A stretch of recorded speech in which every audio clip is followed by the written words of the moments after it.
এই যে নানির বাড়ি সকালে খাওয়া দাওয়া করছে কি আম্মু বলো, খিচুড়ি আর মাংস। এই যে এটা আছে তৃপ্তি হোটেলের মাংস আর খিচুড়ি, কিশোরদের মানে খুব পপুলার একটা খাবার।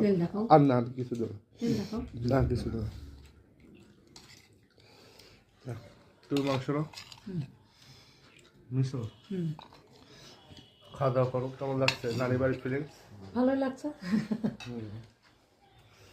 নানির বাড়ি তো অন্যরকম। ওই কবিতায় আসে না, আইসেলের আই মেয়েরা মামার বাড়ি যায়।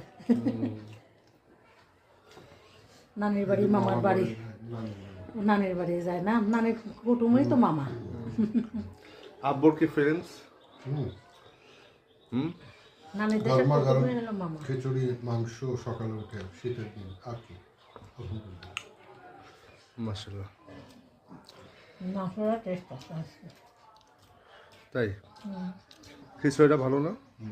খিচুড়িটা তেল কম, আমরা তেল কম খাই, ঠিক আছে। আর এই যে মাংসটা দেখো, খুবই সুন্দর মাংস, টেস্ট খুব সুন্দর ঝোলটা টেস্ট লাগছে। এই আছে আমাদের আজকে সকালে খাওয়া দাওয়া।